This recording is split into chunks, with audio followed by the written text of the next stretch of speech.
Hello everyone, welcome back to my channel. My name is Barbara and I'm so happy that you're here today because today it's one of a kind video on my channel really, but I want to talk to you about the books I read in September and October. So it's basically September and October wrap up. I do want to do this wrap up for every month, but somehow I just never manage to do it. Somehow it just never happens, but I now decided it has to happen. So I'm going to talk to you about the books I read in September and October, then hopefully we'll do wrap up in November and December, and then at some point at the end of the year I will tell you about all the books I read in the year, so basically January until August, I imagine. I hope. That's the plan. We'll see. But yeah, let's talk about the books I read in September and October. I've read 10 books in these 2 months. And I think there is one DNF, maybe 2. I think it's 1. I did not finish 1 book. And I can just say that these 2 months were absolutely horrendous when it came to reading. Like, at some point I even thought, like, do I even like reading anymore? Like, I don't like any of the books I read these months. So let me just get into it. I'll go in the order that I read them. So in September we start with Death on the Range by Nikki Haverstock. This is a book I got for free on Stuff Your Kindle Day at one point. I think it was like June. And so I read it on my Kindle. But it's a first book in a series and it is basically a cozy mystery. I read this one for Aurelium Autumn Equinox. So I did talk about it in detail in one of my vlogs, so I will link that down below if you would like to check that out. You can check that one out, so I will not talk all that much about it right now. But I absolutely hated it. I thought it was very insensitive and it was just trying to be funny, and it was not. It was just really dumb. The people are really insensitive and really arrogant. I just didn't like any of it whatsoever. The only good thing about the book was the dog, but that's it. So I think I gave it like 2 stars because I did laugh at how bad it was. I guess I appreciate it. I don't know. I didn't like it. I will not continue with the series and I do not recommend. Second book I read was Weather by Jenny Offill. Now, I cannot find the book for the life of me. I spent now a couple minutes searching for the book in my little teeny tiny room where the book could be. And I can't find it. I don't know where it is. This was for my book club in July and August. So we had a live show in the beginning of September. So you can check out the live show. I will link also that down below. Vlog for that hasn't come out yet as for any of the book club books I've filmed and read. I have all the vlogs. I haven't released any of them yet, but they'll come if you want. They'll come. But yeah, read The Weather by Jenny Offill. It is basically a climate fiction, even though I wouldn't call it climate fiction whatsoever. It is kind of a slow descension into madness. The writing is awful. The main character is absolutely awful. I don't even remember what it was about. Like, it didn't stick with me whatsoever. I did not like the character. I did not like the writing. I did not like the plot. The main character was very selfish, and I don't know, honestly, like, it just didn't make any sense. It was jumping from one thing to the second to the third, no kind of like a process in between. It was just jumping it was all over the place. I did not like it whatsoever. I don't know how many stars I gave that, like 1.5 apparently. Not a good book, in my opinion. Next book I read was Scattered All Over the Earth by Yoko Tawada. This is the only book I have physically with me right now, and this also is part of the Aurelium vlog that I filmed. I didn't manage to finish it in August, or in the small prolongation that I gave myself for some reasons. It is all explained in the vlog. But this took me like 2 weeks into September to finish, so I did not count this as finishing in the readathon, but I still read it for the readathon. I go into depth there, but again, this book was not good. And this is also kind of a climate fiction. It is set in alternate universe, really. It's set when the year is never mentioned, but based on the events that happened. I think it's set in 2011, was it? And Japan doesn't exist anymore, and people don't even remember the name of the country.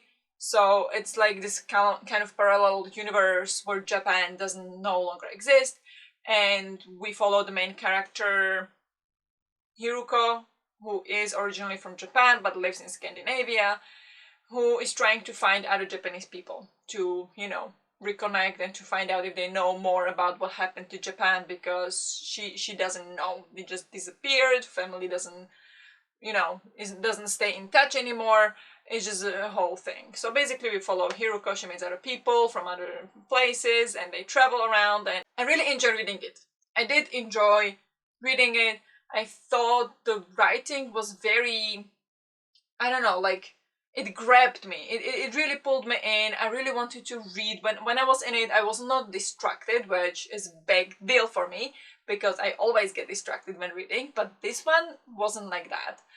And I thought the characters were quite interesting, but then there were some very, very questionable decisions, and from my point of view, very problematic. I'm really surprised nobody talks about it, because there is one thing happening in the book that is inspired, or basically is what happened in reality, but it's completely disregarded and completely put on its head, and I just feel like it's so offensive. Anyway, I'll talk about it in the vlog, so you can watch that if you would like. This is also first book, I think, in a trilogy, so I would be really interested in reading it if it wasn't for this thing that really bothered me. Otherwise, it was alright, but I will not continue. That was just a big deal, and I just don't want to support the author anymore. So, 2 stars. Next, in September still, I read The Adventures of Amina Al-Sirafi by Shannon Chakraborty. This is an adult fantasy about a romance woman who was a pirate back in the day. She now lives just outside of everyone. She tries to live in very private, you know, private life in outside, in the middle of nowhere, with her daughter and her mother. I think this one is very overhyped. People love Amina Al-Sirafi, and even in this world she is supposed to be this badass pirate that everybody knows about. She's the legend. But then we start following her on her journey, and she never does anything significant. She does recruit her old crew, and, you know, she goes on an adventure, but she never does anything special until the very end of the book, which I'm not gonna say because spoilers. It just didn't work for me. It was fun to follow, but I was quite bored, and Amina was a nice character, but didn't put a spell on me, and I will not continue with the series because I just don't care. I think this one I gave those 3 stars, so it wasn't that bad, but I just thought it was average fantasy book. That was all the books I read in September, so we're moving on to the October. In October, I started with Happy Place by Emily Henry. So far, from all the adult romances that she published, which is Beach Read, People We Meet on Vacation, Book Lovers, and Happy Place, I read them in order how they were published, and for me, so far, it was like, the Beach Read was pretty good. I think I gave it 3.5 stars. I enjoyed that. People on Vacation, I DNF'd so hard. I thought it was so clear what was happening, and I didn't stand for it whatsoever. I DNF'd. Did not like it. Third book I read was Book Lovers. Loved it. That I enjoyed so much. I think I gave that one 4 stars. And then read Happy Place. And DNF'd again, because I don't know. Again, it's a romance. We follow 2 main characters. They broke up a long time ago, but they never told their friends. I think it was like 6 months ago that they broke up. They never told their friends, and now they're spending Christmas together, or one last trip together at this cottage that they used to go to every, you know, vacation or something. So it was kind of like this main character, her happy place. And so she goes there to be with the friends, and now they also invite the guy, her ex, but they don't know that they are split, so they, you know, everything's supposed to be fine. And we just follow how these 2 characters are now pretending to be still together to not ruin the weekend for everyone. or the week, and you know, they are sharing the bedroom, and it's this entire thing. When we actually kind of start finding out that we never know, we don't know why they broke up. It's never explained. It ends up that not even they know, not even our main character knows why they broke up. She never asked, they never talked, and she just assumes, and it just whole kind of miscommunication mess, and I just couldn't stand for it anymore. Like, this doesn't make any sense. If I got more information as a reader, if it was more into depth of why they broke up, or like where it's coming from, I would have been more intrigued to see how it all comes together. But I was halfway through the book and I still had no idea why they broke up in the first place. And it just didn't work for me. It just didn't, you know, I wasn't intrigued to pick it back up. I just didn't care about them whatsoever. So I just dumped it. The next one Emily Henry comes up with, I'm gonna love. That's the pattern right now. Okay, next up we have Fourth Wing by Rebecca Yarros. I listened to this on audiobook. I started it in September and it took me almost 1 month to listen to the entire thing. Now I was listening also to something else on audiobook, but that's, you know, so it wasn't like I was listening only to this. Anyway, I listened to Fourth Wing, and this is YA fantasy romance, I would say, even though it could be adult, could be new adult, somewhere in between. And here we follow our main character Violet, who trains her whole life to be a scribe like her father was. But when her father dies, her mother, who is general of the army, decides that she is going to be a dragon rider like her sister and her brother who died. This is a very brutal military academy where people die left and right, and which I don't know what kind of academy it is if you have really high quality cadets and you let them die, but that's a story for another day. It's very brutal school, and Violet is now forced by her mother to enter the school. And we basically follow how that goes for her. And I'm not gonna say more because spoilers, but you know, there is some romance because we know it's fantasy romance, and there is some drama because it's book. But yeah, honestly, it was a lot of fun. I did enjoy it. I was always excited to go back to it, but overall, it didn't give me all that much, even though it was fun. I think I gave it like 3 stars. I wasn't blown away, and I didn't really care for all the issues because yes, there were some, absolutely, but there were dragons, badass dragons, cute dragons. There were sexy times. You know, it was fun. Yeah, I'm definitely open to continuing this series actually, because even though I gave it only 3 stars, I did have a good time reading it. So that's that. Next up, I read In Every Mirror She's Black by Lola Akinmade Orchestrom. This is a book I've been meaning to read for a couple months, and it is a contemporary fiction about 3 black women who immigrate into Sweden for different reasons. They are Kemi, she's from the USA, she's this high executive in an advertisement company. And then we have Brittany Ray, who is a flight attendant, also lives in the US. And then we have Muna, who is refugee from Somalia. She's in a refugee camp waiting for asylum in Sweden. I think my favorite part was Muna's part, because I think it portrayed or like really brought us into the refugee camp and how that works, and that was really interesting, and how the people get then, when they get asylum, how they move into Stockholm and they find a job and all these things. I think that was really interesting. On the other side, Kemi and Brittany Ray were quite annoying and very self-centered. Everything was about them, and everything that was happening was because them and because they are black. Now, I'm not black, so I can't speak to that experience, but I am an immigrant in Sweden, and I can tell for sure that lots of those things that these women thought was because they are black is just because it's the culture here. That is just how people are, and that doesn't mean that they are racist. It just means that the people just are like this, and if you come from a different country, it can be surprising. I was surprised by some of the things that happened, and when I got here, and just how the culture is, how the people behave. Yes, it was strange, and sometimes I felt like why are they mean or something, but then I realized they were not being mean. It's just how the society here works, and now I understand it and I appreciate it. And that was never addressed in the book. In the book, it was always because these women were black. That was the only reason for everything. And it was a bit annoying because I saw a lot of reviews for this book being, oh, okay, it was really interesting to see how it is to be black in Sweden.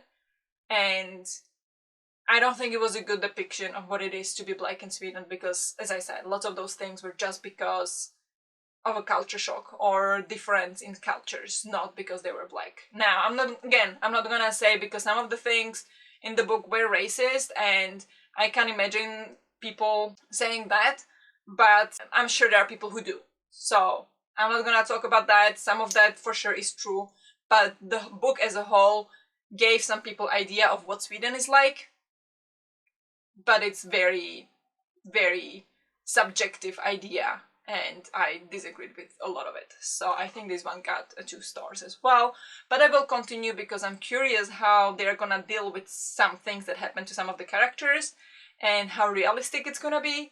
And also I have it from NetGalley, so I going to, post a review. So that's that anyway.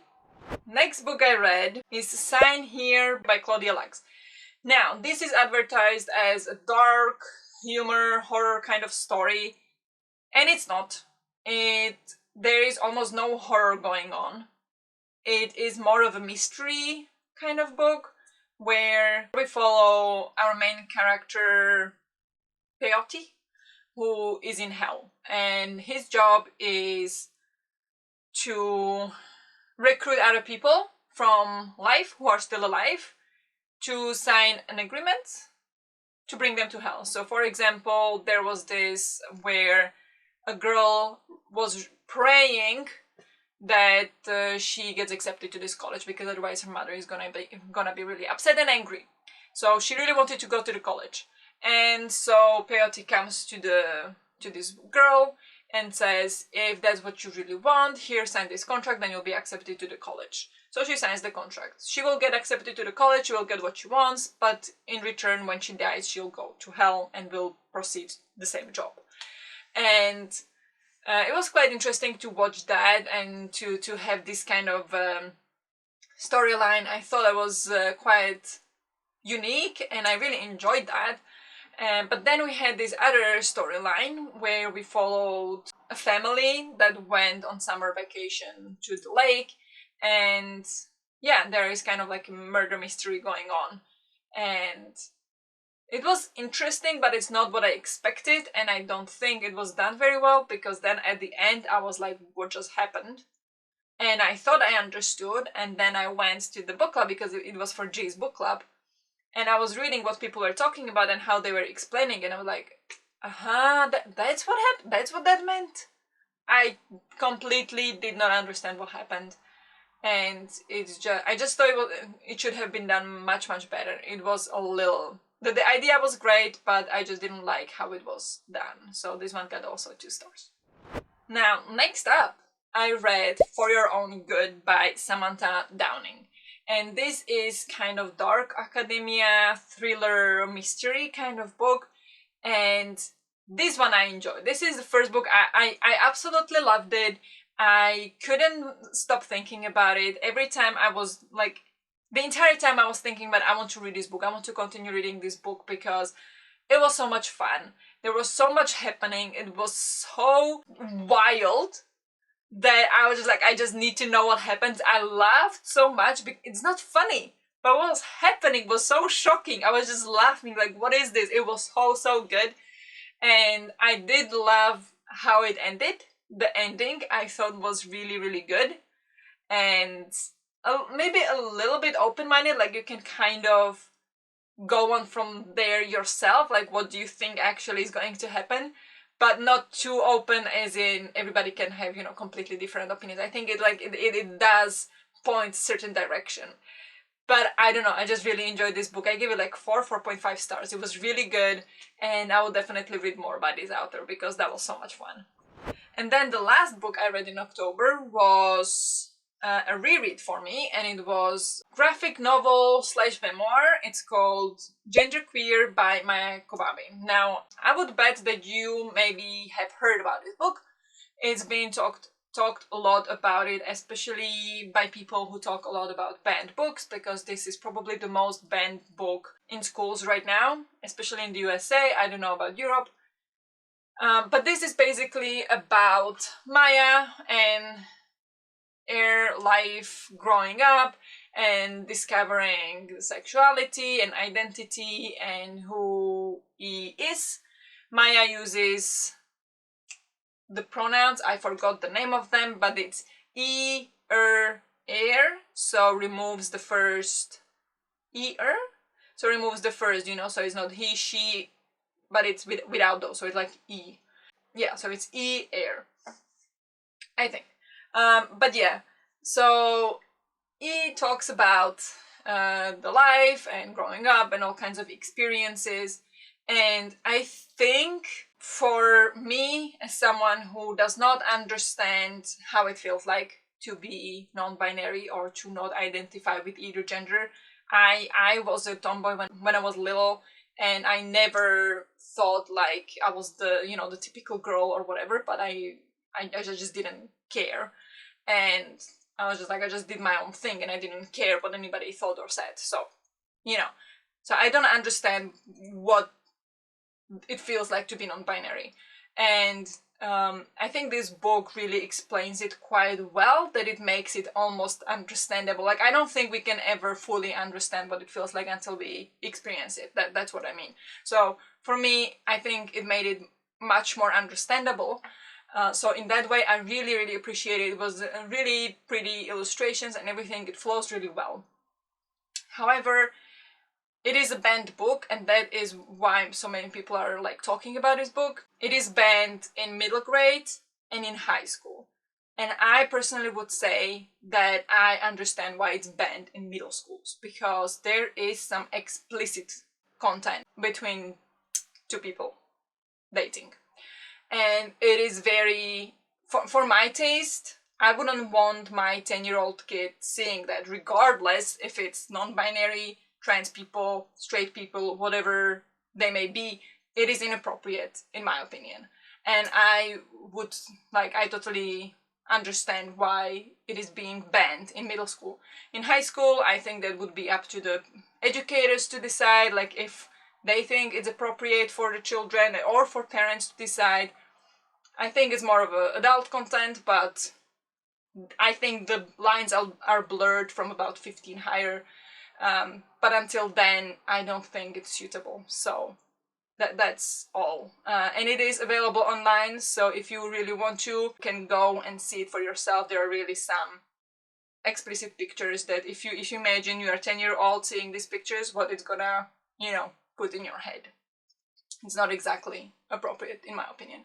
Otherwise, great book, and yeah, I definitely would recommend to people age appropriate, So I think I gave that one like 3.5 or 4 stars, depending, because some things I feel like unnecessarily graphic.